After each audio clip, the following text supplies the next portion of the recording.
Hi hello ನಮಸ್ತೆ Shri Kannada YouTube ಚಾನೆಲ್ಗೆ ಸ್ವಾಗತ. ಇವತ್ತು ನಾನು ಕರ್ನಾಟಕ ರಾಜ್ಯ ಗ್ರಾಮೀಣ ಜೀವನೋಪಾಯ ಉತ್ತೇಜನ ಸಂಸ್ಥೆಯು ಅಂದರೆ KSRLPS ಸಂಜೀವಿನಿ ಇಲ್ಲಿ ಖಾಲಿರುವಂತಹ ವಿವಿಧ ಹುದ್ದೆಗಳ ಭರ್ತಿಗಾಗಿ ಅಧಿಕೃತ ಅಧಿಸೂಚನೆಯನ್ನು ಹೊರಡಿಸಲಾಗಿದೆ. ಹಾಗೂ ಇಲ್ಲಿ ಹಲವಾರು ಹುದ್ದೆಗಳಿಗೆ ಅರ್ಜಿಯನ್ನು ಆಹ್ವಾನಿಸಲಾಗಿದೆ. ಕ್ಲಸ್ಟರ್ ಮೇಲ್ವಿಚಾರಕ ಮತ್ತು ಕಚೇರಿ ಸಹಾಯಕ ಸೇರಿದಂತೆ ವಿವಿಧ ವೃಂದದ ಹುದ್ದೆಗಳಿಗೆ ಅರ್ಹ ಅಭ್ಯರ್ಥಿಗಳಿಂದ ಆನ್ಲೈನ್ ಮೂಲಕ ಅರ್ಜಿಯನ್ನು ಆಹ್ವಾನಿಸಲಾಗಿದೆ. ಸೊ ಇದರದ್ದು ಕಂಪ್ಲೀಟ್ ಡೀಟೇಲ್ಸ್ನ ನಾನು ತಿಳಿಸಿಕೊಡ್ತಾ ಇದ್ದೀನಿ. ವಿದ್ಯಾರ್ಹತೆ ಆಗಿರ್ಬೋದು, ವಯೋಮಿತಿ, ಅರ್ಜಿ ಸಲ್ಲಿಸಲು ಕೊನೆಯ ದಿನಾಂಕ ಹಾಗೂ ಇದರ ಡೀಟೇಲ್ಡ್ ಕಂಪ್ಲೀಟ್ ಆಗಿ ತಿಳಿಸಿಕೊಡ್ತಾ ಇದ್ದೀನಿ ಈ ವಿಡಿಯೋದಲ್ಲಿ. ವಿಡಿಯೋನ ಕೊನೆ ತನಕ ನೋಡಿ ಹಾಗೂ ಯಾರೂ ಇನ್ನು ನನ್ನ ಚಾನಲ್ನ ಸಬ್ಸ್ಕ್ರೈಬ್ ಮಾಡಿಲ್ಲ, ದಯವಿಟ್ಟು ಚಾನಲ್ನ ಸಬ್ಸ್ಕ್ರೈಬ್ ಮಾಡಿ ನೋಡಿ. ಮೊದಲನೆಯದಾಗಿ ಉದ್ಯೋಗದ ಡೀಟೇಲ್ಸ್ನ ತಿಳ್ಕೊಳ್ಳೋಣ. ಸೊ ನೇಮಕಾತಿ ಮಾಡ್ತಾ ಇರುವಂತಹ ಸಂಸ್ಥೆಯ ಹೆಸರು ಬಂದು ಕರ್ನಾಟಕ ರಾಜ್ಯ ಗ್ರಾಮೀಣ ಜೀವನೋಪಾಯ ಉತ್ತೇಜನ ಸಂಸ್ಥೆ ಅಂತ, ಅಂದರೆ KSRLPS ಸಂಜೀವಿನಿ ಅಂತ. ಹಾಗೂ ಹುದ್ದೆಗಳು ಖಾಲಿ ಇರುವಂತಹ ಹೆಸರು ಬಂದು ಕ್ಲಸ್ಟರ್ ಮೇಲ್ವಿಚಾರಕ, ಕಚೇರಿ ಸಹಾಯಕ ಮತ್ತು ಇತರ ಹುದ್ದೆಗಳು ಖಾಲಿ ಇರುವಂಥದ್ದು. ಸೊ ಟೋಟಲ್ ಆಗಿ ಎಷ್ಟು ಹುದ್ದೆಗಳು ಖಾಲಿವೆ ಅಂತಂದರೆ ಅಪ್ರಾಕ್ಸಿಮೇಟ್ಲಿ 23 ಹುದ್ದೆಗಳು ಖಾಲಿ ಇರುವಂಥದ್ದು. ಸೊ ಅಂದಾಜಾಗಿ 23 ಹುದ್ದೆಗಳು ಖಾಲಿ ಇರುವಂಥದ್ದು. ಹಾಗೂ ಉದ್ಯೋಗ ಸ್ಥಳ ಎಲ್ಲಿಂತ ನೋಡೋದಾದ್ರೆ ಇದು ಕರ್ನಾಟಕದಲ್ಲಿ ಹಲವಾರು ಜಿಲ್ಲೆಗಳಲ್ಲಿ ಉದ್ಯೋಗ ಸ್ಥಳ ಇರುವಂಥದ್ದು. ಹಾಗೂ ಅರ್ಜಿ ಸಲ್ಲಿಸಲು ಆನ್ಲೈನ್ ಮೂಲಕ ನೀವು ಅರ್ಜಿ ಸಲ್ಲಿಸಬೇಕಾಗತ್ತೆ. ಸೊ ಇದಿಷ್ಟು ಉದ್ಯೋಗದ ಡೀಟೇಲ್ಸ್. ಇನ್ನು ಹುದ್ದೆಗಳ ವಿವರ ನೋಡೋದಾದ್ರೆ ಇದಾಗಲೇ ಅಧಿಸೂಚನೆ ಪ್ರಕಾರ, ಅಂದ್ರೆ ನಿಮಗೆ ಡಿಸ್ಕ್ರಿಪ್ಷನ್ ಬಾಕ್ಸ್ ಅಲ್ಲಿ ನೋಟಿಫಿಕೇಶನ್ ಲಿಂಕ್ ನ ಕೊಟ್ಟಿರ್ತೀನಿ. ಅದ್ರ ಪ್ರಕಾರ ಕ್ಲಸ್ಟರ್ ಮೇಲ್ವಿಚಾರಕ 13 ಹುದ್ದೆಗಳು ಖಾಲಿ ಇವೆ, ಕಚೇರಿ ಸಹಾಯಕ 5 ಹುದ್ದೆಗಳು ಖಾಲಿ ಇದೆ, ಬ್ಯಾಂಕ್ ಮ್ಯಾನೇಜರ್ 3 ಹುದ್ದೆಗಳು ಖಾಲಿ ಇದೆ, ಜಿಲ್ಲಾ ವ್ಯವಸ್ಥಾಪಕರು 2 ಹುದ್ದೆಗಳು ಖಾಲಿ ಇವೆ. ಸೊ ಟೋಟಲ್ ಆಗಿ ಇಲ್ಲಿ 23 ಹುದ್ದೆಗಳನ್ನ ಮೆನ್ಷನ್ ಮಾಡಿದ್ದಾರೆ. ಸೊ ಇದಿಷ್ಟು ಹುದ್ದೆಗಳು ಖಾಲಿ ಇರುವಂತದ್ದು. ಇನ್ನು ಈ ಒಂದು ಅರ್ಜಿ ಸಲ್ಲಿಸಲು ವಿದ್ಯಾರ್ಹತೆ ಬಗ್ಗೆ ನೋಡೋದಾದ್ರೆ, ಸೊ ಕರ್ನಾಟಕ ರಾಜ್ಯ ಗ್ರಾಮೀಣ ಜೀವನೋಪಾಯ ಉತ್ತೇಜನ ಸಂಸ್ಥೆಯು ಈ ನೇಮಕಾತಿಗೆ ಅರ್ಜಿ ಸಲ್ಲಿಸುವ ಅಭ್ಯರ್ಥಿಗಳು ಮಾನ್ಯತೆ ಪಡೆದ ವಿಶ್ವವಿದ್ಯಾಲಯ ಅಥವಾ ಸಂಸ್ಥೆಯಿಂದ ಶೈಕ್ಷಣಿಕ ಅರ್ಹತೆಯನ್ನ ಹೊಂದಿರಬೇಕು.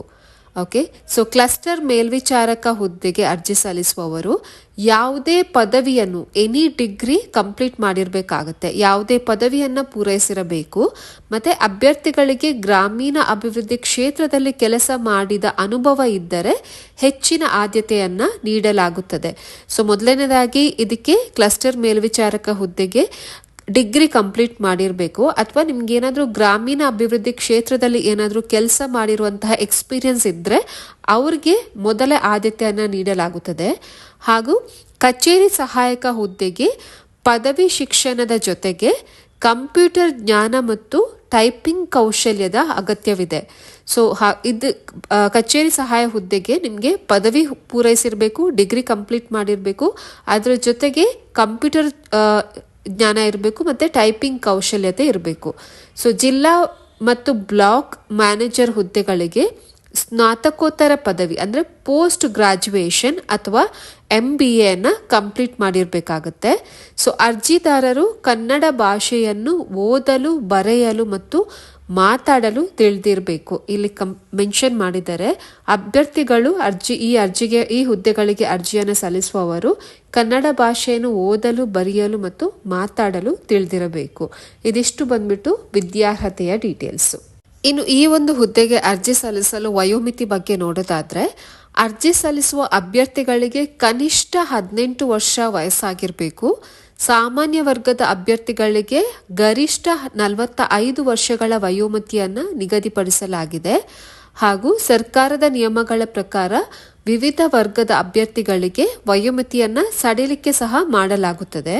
ಸೊ ಪರಿಶಿಷ್ಟ ಜಾತಿ ಮತ್ತು ಪಂಗಡ ಅಭ್ಯರ್ಥಿಗಳಿಗೆ 5 ವರ್ಷಗಳ ಸಡಿಲಿಕೆ ಇರುತ್ತದೆ. ಹಿಂದುಳಿದ ವರ್ಗಗಳ ಅಭ್ಯರ್ಥಿಗಳಿಗೆ 2A, 2B, 3A, 3B 3 ವರ್ಷಗಳ ಸಡಿಲಿಕೆ ಇರುತ್ತದೆ. ಮಾಜಿ ಸೈನಿಕರು, ಅಂಗವಿಕಲರು ಅಭ್ಯರ್ಥಿಗಳಿಗೆ ನಿಯಮಾನುಸಾರ ಏನು ಸಡಿಲಿಕೆ ಇರುತ್ತೆ ಅದೇ ಇರುತ್ತದೆ. ಸೊ ಇಲ್ಲಿ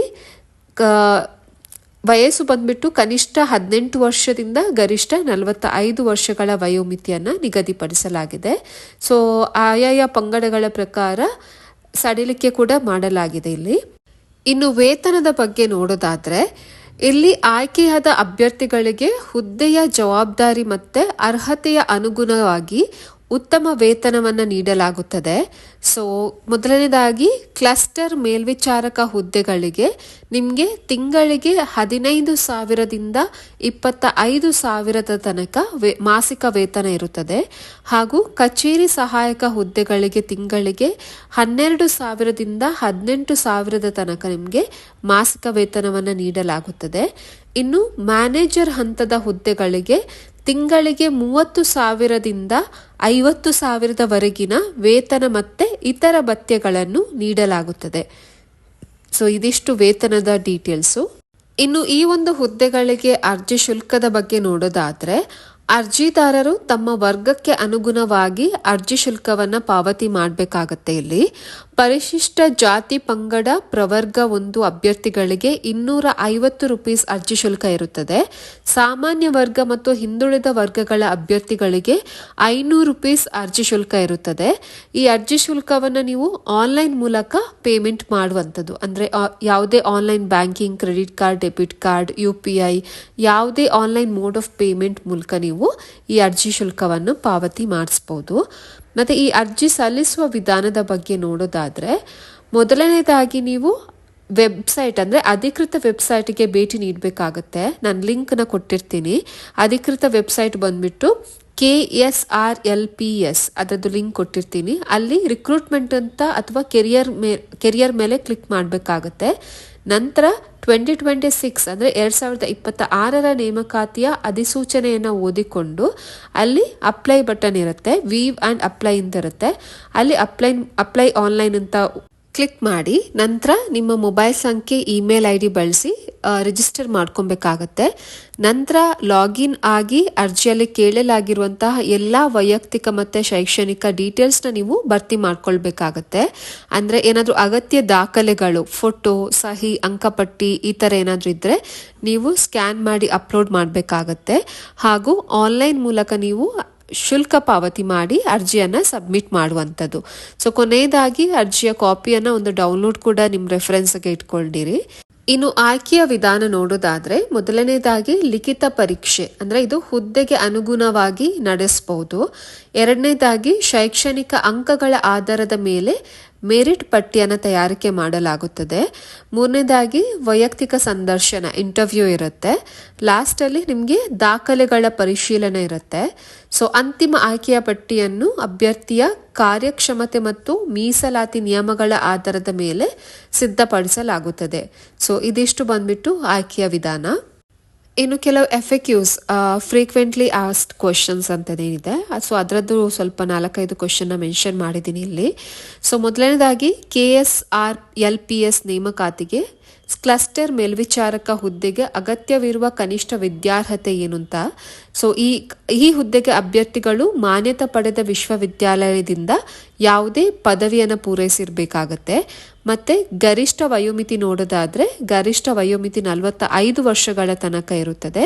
ಹಾಗೂ ಈ ಹುದ್ದೆಗಳು ಕಾಯಂ ಹುದ್ದೆಗಳ ಅಥವಾ ಒಪ್ಪಂದದ ಆಧಾರದ ಮೇಲಿದೆಯಾ ಅಂತ ನೋಡೋದಾದ್ರೆ, ಸಾಮಾನ್ಯವಾಗಿ ಸಂಜೀವಿನಿ ಯೋಜನೆಯಡಿ ಈ ಹುದ್ದೆಗಳನ್ನು ಒಪ್ಪಂದದ ಆಧಾರದ ಮೇಲೆ ಭರ್ತಿ ಮಾಡಲಾಗುತ್ತದೆ.